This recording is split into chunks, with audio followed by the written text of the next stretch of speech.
Hi everybody, welcome to this special edition episode of the Colorado Watchman, where I solve the mystery of the construction of Noah's Ark and Gopher wood. What you were just looking at, however, is from part 2, which is about hydraulic sorting. That's one of my demonstrations of hydraulic sorting and geomorphology, so be sure and check that out.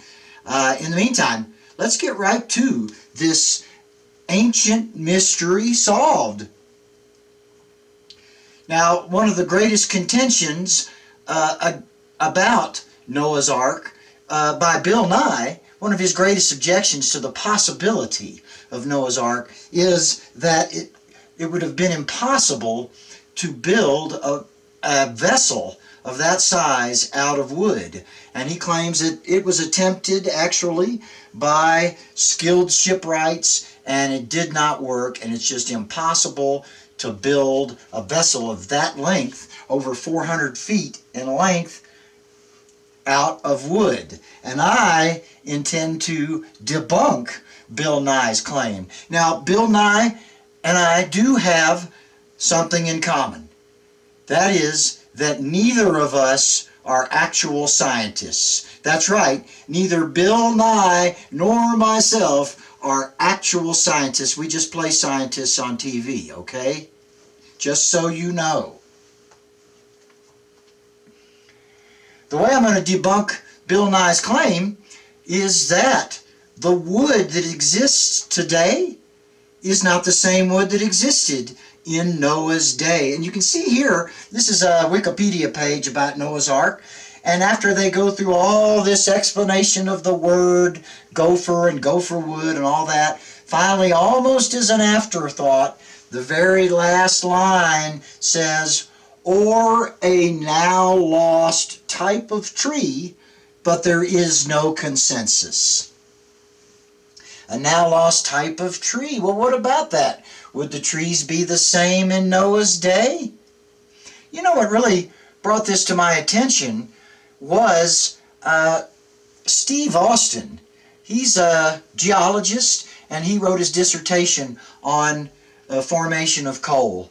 And so, you know, when I started kind of looking at his paper here on the history of the floating coal, of the floating log mats, and that's what his hypothesis is that coal was formed during the flood when all the trees were wiped out and formed these gigantic floating mats of logs that bumped together, bark broke off, sticks broke off, and over time were waterlogged, sunk down, and were covered by layers of sediment and then coalified. But it occurred to me when I was looking at his stuff that these trees are not the same trees as we have today. In fact, come to find out, none of the trees that we have today existed prior to the coal fields. So whether you're a young earther or an old earther, we can just say before the coal, there were different trees, and none of these trees from today, no modern day trees existed before the coal. Now, it's clear that the world was a much different place prior to the flood, prior to the coal. The atmosphere was different. All scientists pretty much agree that something different was going on with the atmosphere back then. This is from a book called Acadian Geology, and here Douglas, you know, he says right here, this is his theory, is that it was carbonic acid in the atmosphere. And so look what he says. A very small additional amount of carbonic acid in the atmosphere would, by obstructing the radiation of heat from the earth, produce almost the effect of a glass roof or conservatory. It's extending over the whole world. Again, there's much in the structure of the leaves of the coal plants, as well as in the vast amount of carbon which they accumulated in the form of coal, and the characteristics of animal life of the period to indicate on independent grounds that the Carboniferous atmosphere differed from that of the present world in this way or in the presence of more carbonic acid. In other words, all that stuff that happened pre-flood could not happen in today's atmosphere. You had 5-foot dragonflies, for example. And so it's very likely the pre-flood world had what was called a hyperbaric atmosphere.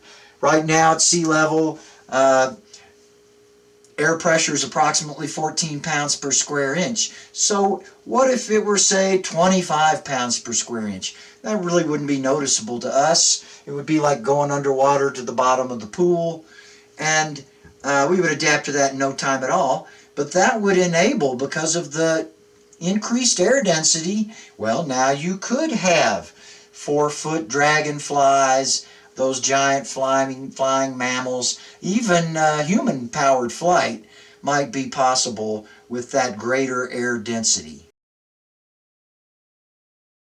Now, the reason I bring this up is that the trees that are embedded in the coal are not actually trees. They're plants. They're gigantic plants. And so we call them trees because they're almost 200 feet tall. But they're not the same as today's trees. And we were in that era, that time of gigantism, where insects, reptiles, dinosaurs, and the forest, the plants themselves, tree ferns, and all kinds of things, are absolutely gigantic compared to today's plants. The primary tree or plant out there in the pre-coal forest was the sigillaria tree. The sigillaria is so named for the seal-like scars of fallen leaves stamped on their bark.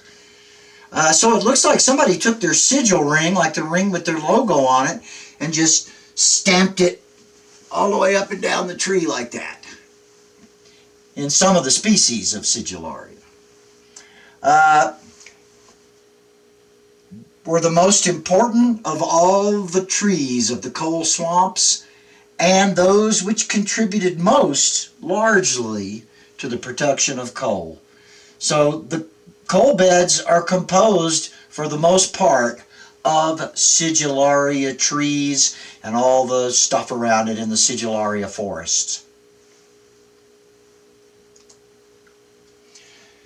Here's an artist's depiction of a possible sigillaria forest. Now remember, Steve Austin, not only does he propose the floating log mats, that would be what would happen, like what happened at Mount St. Helens at Spirit Lake, where giant waves just ripped all the trees up and broke them off their roots, and they were floating in the water in giant mats. But he also talks about the floating forests. So in his model, he believes in gigantic forests of these trees floating around, forests the size of continents, is what he's talking about.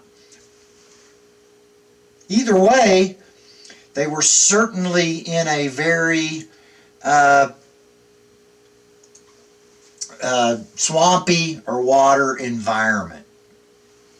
Here's another artist's depiction of a possible sigillaria tree. Now in my model, I think they would have been attached to the land but grown out like lily pads. And so the sigillaria forests could have grown out from the shore for miles and yet attached. Now, certainly could have broken off some.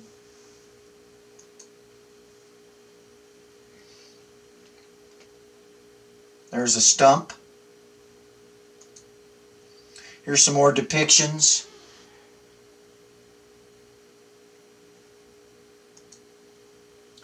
Here's sort of a schematic cross-section. You can see the sigillaria tree, the plant. It's more like maybe a modern bamboo plant, in that it's got a thick outer shell or bark, and then it's essentially hollow. Now there's some discussion as to whether they really were hollow. If they were not hollow, the interior was a cork-like material, a soft foam-like pith, even if there was something in there. Growing as these trees did in swampy flats close together, and the bark of which they were chiefly composed, being less susceptible of rapid decay than most kinds of wood, and too impervious to fluids to be readily penetrated by mineral matter, they were admirably fitted for the production of the raw material of coal. So what he's saying is this matter, this bark of the Sigillaria plants was so tough and water resistant that it never absorbed water. Fluids could not get in there and penetrate it with silica and petrify it, and that's why these trees and these forests coalified rather than petrified. Here on page 434 he says, the pith is transversely partitioned in the manner of Sternbergia, and the inner bark contains great quantities of long and apparently very durable fibers, which I have in my descriptions of the structures in the coal named bast tissue. The outer bark was usually thick, of dense and almost indestructible cellular tissue. So once again, this is the perfect material for constructing a boat out of, something that is completely impervious to water penetration. I just returned from the petrified forest a couple of days ago. Let me show you what I found.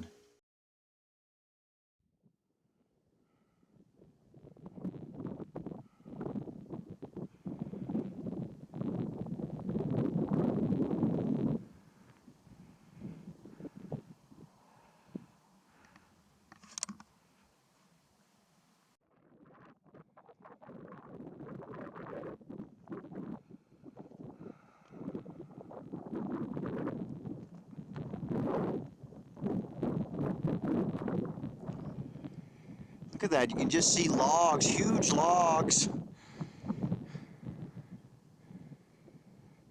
into the distance.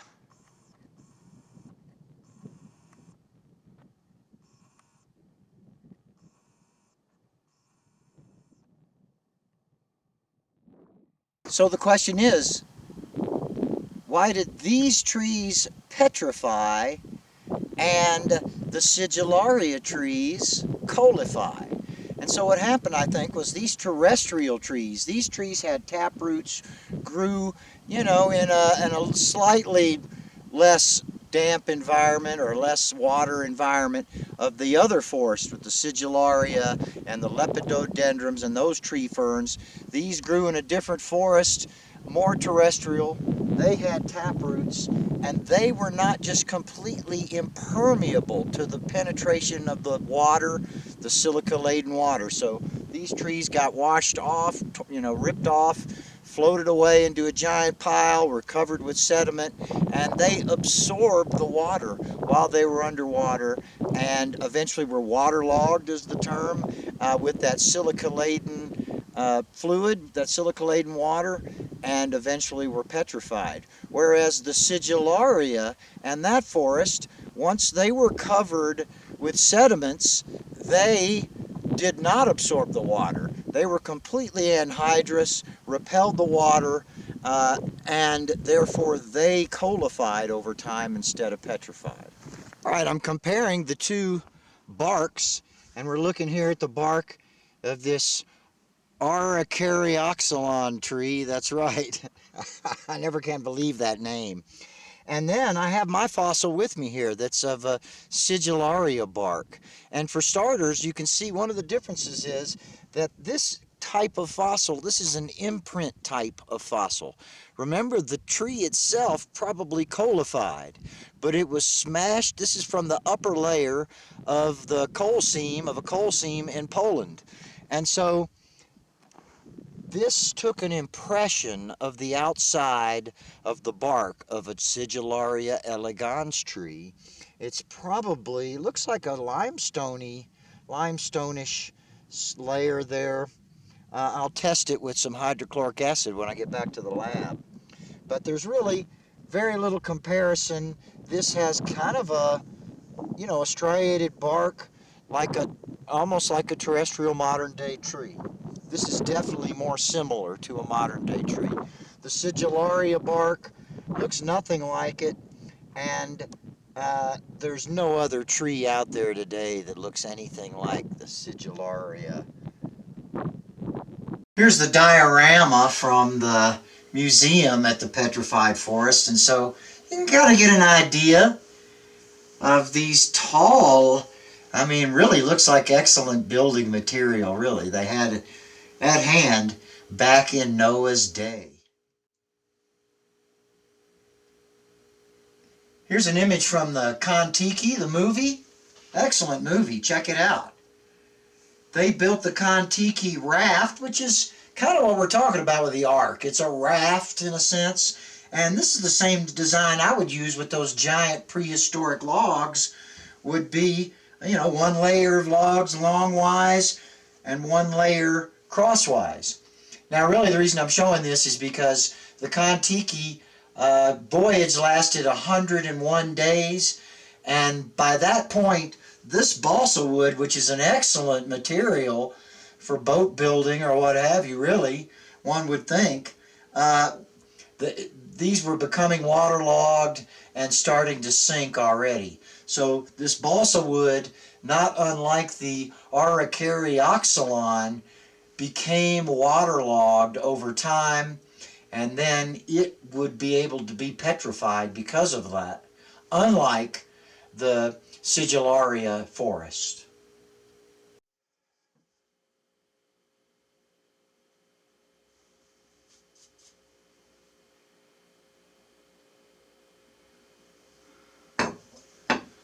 Okay, I'm cleaning off and examining our specimens here.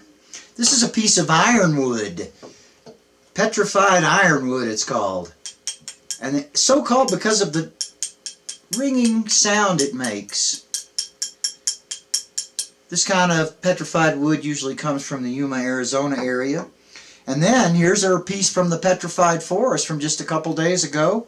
Got down there. Not from the park, of course. This is a beautiful piece. It's got the cross section here, and then also the bark. Nice slice of bark there. Love that. And then here is our Sigillaria. And this, remember, is different. It's an imprint. These are the actual bark and tree material hardened up with silica and petrified. This is an imprint from the layer that was above the coal bed in which this Sigillaria tree lie. And so it lay up on the surface for some reason of the coal bed, and when the next layer came in, it impressed, kind of embossed the trunk of the tree design into this stone, what is now stone.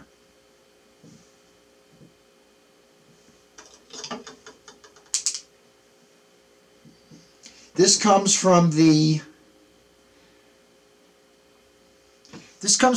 Upper Silesian coal fields near Krakow, Poland. And you can see here, I'll show you.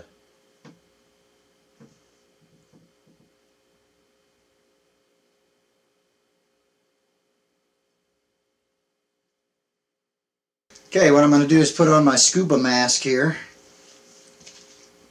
I'm going to put a little hydrochloric acid solution and see if it's calcite, see if it's limestone. I think it's clay and silica. And you can probably see there's no reaction there. In fact, it really absorbs it instantly.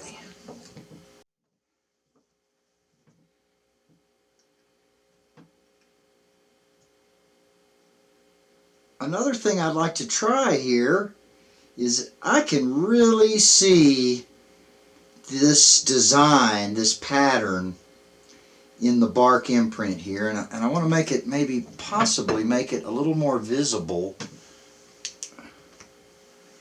Let's see if I'm going to try, this is some finely powdered sugar. It's definitely got like indentations in the design. It's like it's embossed. And so let's see if I can make it stand out a little more with this. Oh yeah, I think that's working.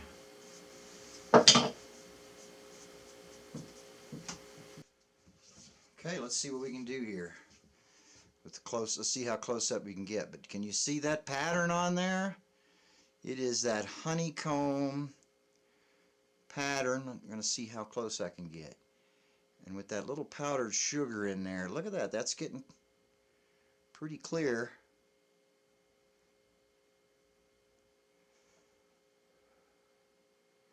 Get in just a nudge closer. Look at that. Okay, so if, you know, there was a bunch of trees with this kind of bark standing around nearby, and somebody said, use honeycomb wood, you'd say, oh, okay, I know exactly what you're talking about. Sigillaria elegans, after, you know, 1925.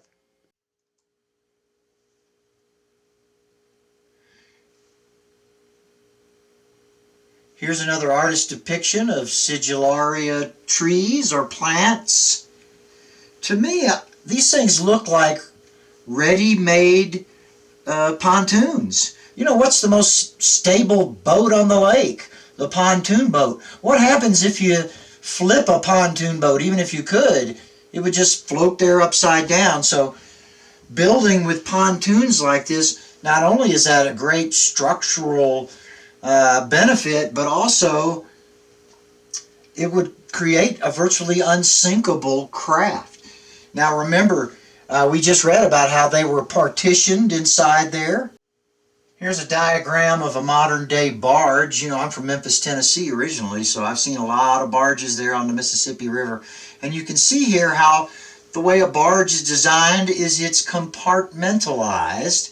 This is in case something did rupture the hull in one compartment, it wouldn't matter because it wouldn't fill up, it would just fill up that one little compartment. And so that compartmentalization of the hull is a great feature that you would have with the Sigillaria. Check out this bamboo raft video from YouTube. See, if that was built from normal wood, it would not have anywhere near that amount of buoyancy. Just one layer of bamboo poles, because they're hollow and compartmentalized, instantly becomes a raft.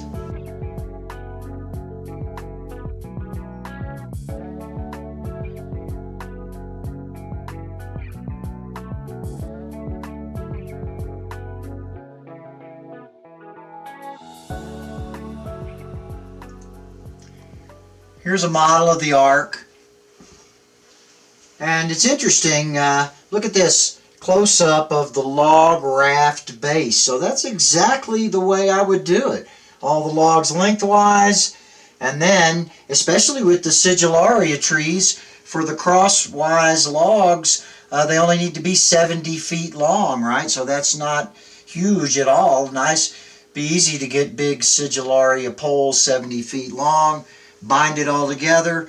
Then if it were up to me, I would go ahead and build the cabin out of the pontoons as well. And that way you've got something that is completely unsinkable and impervious, especially with using pitch to seal up the ends and any cracks.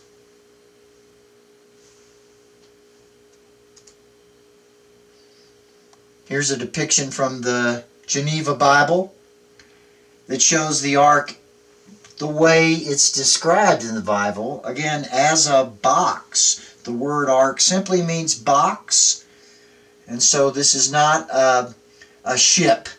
It's not something that's trying to go one direction or another. It's more like a life raft or a barge. It's just designed to float, and that's it. There's another link between the Sigillaria tree and gopher wood. And that is an etymological link. It's interesting. The Bible in English uses the word gopher wood. Now, as I recall, Wycliffe called it pine, and sometimes it's translated as cypress. However, there's a word for cypress in Hebrew, so one would think they would use that. Now, the word gopher wood is not really a translation, it's an alliteration. And it's because the Hebrew word there is pronounced gopher wood. And so they don't know what the word gopher means. So they just put it as the word gopher. So we're pronouncing the Hebrew word when we say gopher wood. It has nothing to do necessarily with the burrowing animal, the small furry burrowing animal. Now in the Vulgate and the Latin translation, I think it's translated as like processed wood, like lumber, planed wood. And in the Spanish Bible, the word gopher, G-O-F-E-R, is used. However, there is no Spanish word gopher, so it has no meaning at all in Spanish. However, in French, the word gopher, although spelled differently, gopher, actually means waffle, right? Waffle. And then archaically, it means honeycomb, right? And if you think about it, a honeycomb and a waffle are essentially the same thing. Look, waffles full of holes and dripping with syrup. It's basically a, man-made honeycomb. And of course, some waffles come in a honeycomb design. And so there you have it. You have, this is a gopher. This is a gopher. And this is gopher wood. Here's some more examples of Sigillaria bark from this awesome book, Studies in Fossil Botany. Here's the Sigillaria elegans. Another example of Sigillaria bark. Look at that. Here's a diagram from the Studies in Fossil Botany book. And this is the outer layer, and then here's some of the inner layers. Now, we have built a virtually unsinkable vessel out of these just impervious to water, gigantic pontoons. Unlike the Kontiki and the balsa wood, this boat could last well over a year, no problem, right? However, it's going to be drifting out there, and it's going to be really rough seas, and even though it's unsinkable, what if it flipped over with everything in there? And so that's a problem that was addressed by Ron Wyatt. Oh, you know what? I have his wife's book here. Mary Nell Wyatt's book. This is a great book. I love this book. And so he kind of addressed that problem. He built a model of the ark. Let's see if I can turn to one of those. He built a model of the ark and tested it various different ways. Here it is in the book. And he determined that, well, because he found these drogue stones is what they're calling them, and I would call them a sea anchor. And so one of the ways Noah would have kept the ark turned into the waves and not just going up and down and not getting hit by heavy seas from the sides would be, obviously, to use a sea anchor. Now, I used to own a commercial dive vessel, diving for sea urchins and abalone off the California coast in the Channel Islands. So I spent a lot of time on the ocean, and when you're drifting, not under power, that's when people get seasick. But you throw out the sea anchor and it turns the boat into the seas. Now, modern day sea anchor, here you can see one being used by this sailboat, looks like a parachute basically. If you don't have that kind of parachute sea anchor, you're in deep water, all you have to do is throw out your regular anchor and just let it hang off. It'll turn your boat. It'll work just fine. Similarly, Noah would have used sea anchors on the ark. And here's what Ron Wyatt put together. I imagine he got the idea because he found these giant rocks in the highlands of Turkey near Mount Ararat. This is clearly a stone anchor. And here's one of the ways you can tell it's an anchor and not something else. Because when sea anchors of stone like this were attached, they did not pass the rope through the hole and tie a loop. Because if it were done that way, the rope would wear through, it would braid through and break loose. And so the way they did it was when they carved the hole, and you can actually kind of see it there in this image, when they carved the hole, it was concave. So the whole diameter is bigger on the inside than it is on the outside. Concave. And so they would tie a big knot in the rope, stuff it in there, jam it in there, and then soak it in water, and when the knot swelled up, it would be caught in there and stuck. And then that way, the rope would never abrade off. So you can tell by the way that hole is designed that that is actually a sea anchor. And that Ron came across apparently several of these, many of these, in the mountains around Ararat. You can see here in his diagram he's got some of these sea anchors tied, drogue stones he calls them, tied along the sides.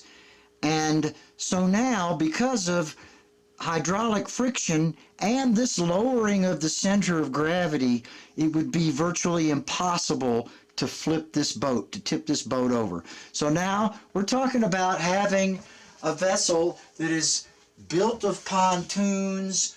It's virtually unsinkable and untippable, and we know for a fact that kind of wood, that sigillaria bark wood, is very impervious to water and can easily keep the water out for 1 year or more, right? All the Joggins coals, except a few shaly beds, afford unequivocal evidence of stigmaria in their underclays, and it was obviously the normal mode of growth of a coal bed that a more or less damp soil being provided, a forest of sigillaria should overspread this, and that the stigmarian roots, the trunks of fallen sigillaria, their leaves and fruits, and the smaller plants which grew in their shade should accumulate in a bed of vegetable matter to be subsequently converted into coal. The barks of sigillaria and allied plants affording bright coal, the wood and bast tissues, mineral charcoal, and the herbaceous matter and mold, dull coal. The evidence of this afforded by microscopic structures I have endeavored to illustrate in a former paper. And you can see here that was called On the Structures in Coal, 1859. Final conclusion: waffle wood or honeycomb wood is sigillaria, or biblical gopher wood. Be sure and check out Part 2.